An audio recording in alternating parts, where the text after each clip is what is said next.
From the book Snow Angels by Harriet Loveday. Lord Ashcroft's Last Love. Lord Ashcroft was the epitome of proper. He'd served in the military and survived. He'd married well and worked in banking for a time before returning to the family estate with his wife and children when his dear father died. He managed the estate well and was fair and just to all the tenants. Lord Ashcroft didn't lose money or gain much money. Rather, he preserved and maintained. Everything was just as it should be, except he'd never been in love. When Lord Ashcroft had met his wife at the age of 32, it was because his father had told him, "Son, it is time for you to marry." As Lord Ashcroft was tall and good-looking, with light brown hair, a moustache and sparkling hazel eyes, he hadn't found it too difficult to attract a good wife. So, with the same stoic perseverance that Lord Ashcroft had applied to every aspect of his life, he found someone suitable and non-offensive, married and had children. Lord Ashcroft's 3 children were his world, and while he did grow very fond of his wife, it was never the heart-stopping romance that he had read about, secretly, in the books of his library. Lord Ashcroft's favourite secret passion was to sneak down to the library with a bottle of port and read late into the night. He'd read all the romantic classics. His heart had soared with joy when Mr. Darcy finally declared his unwavering love for Elizabeth Bennet in the right way. He'd wept when Heathcliff ran to the bedroom to be haunted by Catherine for all eternity. And, oh, how the line, "All the sunshine I feel is in her presence," had stayed with him for weeks after he'd read it. He thought at the time his sobbing might have woken his family, so he placed his hand over his mouth and let the hot tears flow. Dear Jane! Lord Ashcroft had read about and felt true love with every cell of his body, which was why he knew he'd never been in love with his wife or anyone else. As the years passed, his hair grew grey and his face became lined and wrinkled. Slowly his back started to stoop, and he found he couldn't walk so far with the dogs anymore. One by one, his children left to follow their stars, and eventually it was just him and his wife in the large, draughty old manor. Buxton Manor was an old, sprawling medieval manor on the edge of Bodmin Moor. The original part of the building had a huge dining hall with a large open hearth either side, and little hidden windows below the rafters connecting to secret passageways and hidden rooms. People were very suspicious in those days. Then, through the ages, the building had been improved with modern additions, each one stamping its own particular style on the manor and not concerned about matching the rest. There was an Elizabethan walled garden, Georgian facade with 3-metre-high large square rooms behind, Edwardian stables, and a Victorian orangery. Somehow the patchwork quilt of architectural styles was successfully connected using wonky corridors and strange little half-height doors. It was unusual, but it was home. Sadly, the winter after their last child left home, Lord Ashcroft's wife died. It had been a particularly bad influenza season, and pneumonia wouldn't shift. Loyally, Lord Ashcroft stayed at her bedside, holding her hand to the end. It was like saying goodbye to an old faithful friend. He held up through the funeral, gratefully accepted people's kind condolences, consoled his children until they returned to their lives, then shut the manor door and was alone. Lady Ashcroft had never been the love of his life, but now that he was left to his own devices, Lord Ashcroft found that he didn't cope very well. He started eating jam with a spoon out of the jar, or cold baked beans because he couldn't be bothered to heat them and add the toast. Sometimes he only washed once a week because he didn't care if his tenants thought he was smelly, and he really couldn't be bothered. What was it all for? Lord Ashcroft took a long, hard look at himself in the large speckled hall mirror, and to his shock, he saw an old bent man staring back at him. He could accept that he was ageing, he understood the concept, but his heart was sad that he would close his life, having never really loved. Lord Ashcroft's children were a little worried that their father wasn't taking care of himself, so they held a family council. Richard, Prudence and Hugo decided they would engage a housekeeper from the village on the pretence of them all visiting over Christmas, knowing he wouldn't be able to cope without help, then persuade her to stay with the threat to their father that they would come again. Prue had the task to find the housekeeper. Prue was practical and astute, but she'd also inherited her father's romantic inclinations. She was more than happy to be assigned the task by the family to find a housekeeper. She knew in her heart just what she had to do. Prue took 2 weeks off work and made a special trip down to Cornwall to find a housekeeper for her father. Sitting in her little bed and breakfast, she didn't want her father to know their plan until completion. Prue made a list of qualities she was looking for in a housekeeper. Kind, warm, loving, fun. As long as it's matched her father's sense of humour, that would be enough. Could cook. Prudence thought a little. It was already a long list, but she squeezed in one more trait. Feminine. Okay, Prue said to herself, I'm not going to find all those traits in the local village. I'm going to need to get creative. Where can I find such a woman? Then inspiration hit her. She knew exactly where she had to look. Prue parked up the car at her first destination. It was 7:30 in the evening, and she was famished. The locals had recommended the establishment highly. Prue had great hopes. Walking towards the pub, Prue could see it was busy, mainly with bikers. Prue tried not to be judgmental as she entered. Walking up to the bar, she could see the landlord and landlady were busy serving drinks. The bikers were thirsty and potentially hungry, and Prue was at the back of the queue. There was also a bar lady trying her best to help out. Noticing the landlady had a wedding ring on her finger, Prue turned her attention to the bar lady. She was in her late 40s, a little curvy, and had her hair cut very short and had dyed it black. She wore a leopard V-neck top and had a leather cord around her neck with a shark's tooth on it. Still, Prue persevered. She really wanted to be open in her search, particularly as money really makes such a difference when it comes to appearance. Prue watched the lady for at least 10 minutes. Then she decided to try a little test. Leaning forward on her bar stool, she said to the bar lady, Excuse me? The bar lady tried to ignore her, so Prue tried again. She suddenly got a response. Look, love, you can see I'm busy. I'm sorry, but you're going to have to wait, and if that don't suit you, then you can find somewhere else to drink. Dramatically, the lady flapped the tea towel over her shoulder to emphasise her busyness, turned her back on Prue, and walked to the other end of the bar. Prue thought to herself, oh, no, that won't do at all. Not very kind. So Prue left. Prue reached the next pub a little after 8. Her tummy grumbled, but she tried to focus on the task. This pub was a little quieter and a little posher. No motorbikes, no unusual jewellery. Prue felt a little more hopeful as she walked through the door. The landlord had a bar lady and a bar man helping him, as well as a chef in the back. The area to the right was cordoned off as a family area and had a pool table and some fruit machines.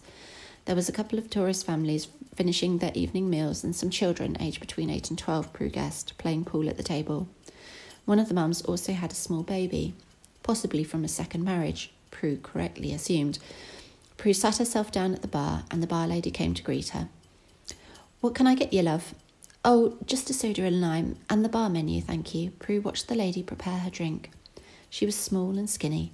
Her skin was a little wrinkly, but in a sunny and tan sort of way. Around her neck she wore several gold chains and had on a pretty georgette blouse. All okay so far. The bar lady returned to her with a drink, and as the bar wasn't too full, Prue tried to engage the lady in a little light conversation. Prue hadn't got far when the little baby in the family area woke up and started to cry out in distress. The bar lady winced with discomfort and shot an angry look at the family. The baby continued to cry and fuss. The bar lady pressed her finger to her ear and said, Sorry, love, can't hear a word you're saying. She shot another annoyed look at the family and muttered, Bars are no place for children, before giving a look of disdain and heading off to the kitchens out back. Oh dear, Prue thought, that's not very warm or loving. Shaking her head, Prue left and headed back to the village where her bed and breakfast was located. Parking up in the square, she headed for the nearest pub. It was 20 to 9 in the evening. She walked over to the bar to ask for a bar menu. Sorry, the landlord said. Food finishes at 8:30. Prue's tummy grumbled. She smiled her nicest smile. Could you make an exception? I'm famished. The barman looked a little annoyed, but appreciated Prue's kind smile. Let me check with the chef, love. I can't promise a yes. He disappeared around the back. Prue looked around the pub while she waited. Dark stained oak was everywhere. There were white painted walls and red upholstered seats and banquettes. Overall, the effect was somewhere between cosy and dramatic. There was a pool table at the far end with the crowd having a match, and a dartboard at the other end which looked well used. The bar itself was covered with unusual beer mats advertising this or that local brew. It wasn't too sticky, just the normal. From behind the bar came the chef. She had her hair tied back in a ponytail, and her hair was dyed dark red. She looked like she was in her early 50s. She wore a floral V-neck jumper and jeans under her apron. She was slightly above average height and had a good curve to her figure. She looked normal. She walked over to Prue. Prue said, "I'm sorry, I know you've just stopped food. I'm famished. Is there anything you could give me? I'd be so grateful." The lady smiled kindly. "I've just turned the fryers off, love, so no chips. I could do you a steak and kidney pie with boiled potatoes and vegetables." "I'm vegetarian," Prue said, wincing. "What about a nice macaroni cheese?" she suggested. "Sounds delicious," Prue replied. "Done," the lady said, then added, "Don't forget you owe me a favour," and winked good-naturedly. Prue quite liked her. Prue waited for the chef to bring her food out to the table. When she arrived, Prue tried her best to engage her in conversation. As the lady had finished cooking for the night, she had a brief chat with Prue. Prue discovered she had 2 children who were growing up and living in Australia. She was divorced and she cooked for the pub. Prue could hear the ping, ping, ping in her head as the list ticked off. Prue resolved to return tomorrow with an offer the lady couldn't refuse. Lord Ashcroft was speechless when Prue arrived up the drive with his new housekeeper. He didn't want to accuse his daughter and sons of being interfering, but it was. He tried to remain polite as he showed Violet, the lady Prue had discovered in the pub, around and inquired with Prue what the arrangement would be. 18 months, Dad. Then she has to go to Australia to be with her sons. This job will help pay for it. She can cook and she is nice. Plus, she is happy to accommodate this Christmas and next Christmas before she leaves in January, following for Australia. As her family are in Australia, she can be here for the Christmas seasons. She has Wednesday afternoon and Saturday off, Prue said. Lord Ashcroft replied, "Well, this is all very awkward. I do wish you'd checked with me first." Prue shot him a look. "Dad, you've been eating jam from the jar, and don't think we don't know about it, because we do. You weren't about to agree to anything. Besides, it's only for 18 months, and then she'll be gone, okay?" Lord Ashcroft knew his children had his best interests at heart, and he did sometimes feel a little lonely. What he was most worried about was that he and Violet wouldn't get on, and that she'd discover his secret reading habit. Sighing, he let his daughter take charge and was on his best behaviour with Violet. The first night, Violet cooked her classic beef Wellington, and it was really rather good. After a week of lasagna, chicken pie, pan-fried sea bass, chicken korma, and steak and kidney pie, finishing with a roast on Sunday, Lord Ashcroft was well fed and felt like a king. Violet was kind and pleasant. She liked the dogs, and Lord Ashcroft could sometimes hear her singing in the kitchen when she was preparing meals. He'd forgotten what it was like to have a woman around, and hearing her sing made him feel good. After a month, Lord Ashcroft looked forward to Violet bringing in his toast and tea in the morning, or sitting in the back garden with him for a mid-morning coffee. "I can't call you Lord Ashcroft anymore," Violet said with a wry smile one day. "I've seen you in your pyjamas. I think we should be on first name terms." Lord Ashcroft smiled. Poor thing, she had seen him in his pyjamas. Yes, she deserved to know. "George," he said, glancing over his coffee cup at her. "George, why, that's my favourite name in the whole world." Violet winked at him. "Is it now?" he said. "Do I get to call you Georgie when you're cross?" "Not unless you expect me to call you Vi." Violet shrugged her shoulders. "Fair enough," she said. "George it is, then." They both sat quietly smiling while sipping their coffees. The very first Christmas was a great success. Violet cooked a huge goose, made some delicious mince pies, and a traditional Christmas pudding complete with silver charms.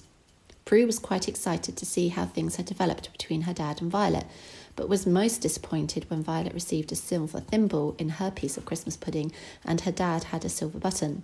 However, both Richard and Hugo were delighted with Violet, particularly as she was great with the kids and offered to babysit while they grabbed a couple of date nights with their respective wives. Prue sat in the kitchen with Violet and tried to probe. "You are great with the kids. You must love families." "I do. I love children. That's why I want to leave for Australia. I have 2 boys out there. Both are about to get married, and I don't think grandchildren will be far behind. What have I got to stay here for? I want to be with my family," Violet said. "So you don't see yourself staying?" Prue inquired. Violet turned from a boiling pan of potatoes to look at Prue. Don't get me wrong, Prue. This is a nice job, unexpected, but it's not going to be forever. Prue nodded sympathetically. Perhaps she'd got it wrong. Prue asked, so when do your boys get married? One is getting married this spring and the other this autumn. Of course, that's their autumn and spring because it's the other way around to here. I have flights booked. Don't worry, I'll freeze food for your dad. It'll only be a couple of weeks each time. Prue battered away the concern, saying, if the worst comes to the worst, then you might find he has been at the jam cupboard, but other than that, he'll be okay. Sipping their wine, Violet and Prue laughed. In all honesty, Lord Ashcroft did indeed raid the jam cupboard when Violet was away in the spring for her son's wedding, but not because she hadn't left him with plenty of delicious food in the freezer. It was because he missed her and was comfort eating sugar to avoid the way he was feeling. In fact, he was so happy to have her come home that he met her at the train station with her favourite flowers, freesias, and carried her bags. Violet was most flattered. George was just happy to hear her singing from the kitchen again. It felt like home. By the time the second trip in the autumn came around, Lord Ashcroft was starting to feel a little down as he walked her to the train station so she could catch her train to London and on to Heathrow Airport. Violet tried to cheer him up. If I call you Georgie, will it make you smile? No, it will not, Vi, and you know it. They laughed. Violet continued, I've made you lots of meals. Yes, you have, Lord Ashcroft confirmed. You know how to use the microwave? Yes, I do. It's only 2 weeks. I'm sure the time will fly by, she said. It will for you, Lord Ashcroft said in a sad voice. Do you want to come? Violet asked. No, I'd feel like a sore thumb. Besides, I've got very important estate business to do. I can't possibly leave. Violet gave him a hard look. She knew he could come if he wanted to. Besides, Richard had come down to look after the estate before and was quickly learning the ropes. Violet knew he was worrying about something, working it through. Okay then, well, see you in 2 weeks, Violet said. Lord Ashcroft looked sadly into her eyes. Yes, see you in 2 weeks. Have a lovely time, won't you? The second trip was not very comfortable for Lord Ashcroft at all. It seemed more like a month than 2 weeks. He looked at himself in the mirror. He looked tired and old. He'd once been young and handsome. Really, could anyone love this? He looked critically at himself and shook his head sadly as he walked away from the mirror. Besides, only another 4 months and she'd be gone forever anyway. He let out a deep sigh. Lord Ashcroft was overjoyed when Violet returned, so much so that he forgot to cover his tracks and accidentally left out the latest romance novel he'd been reading.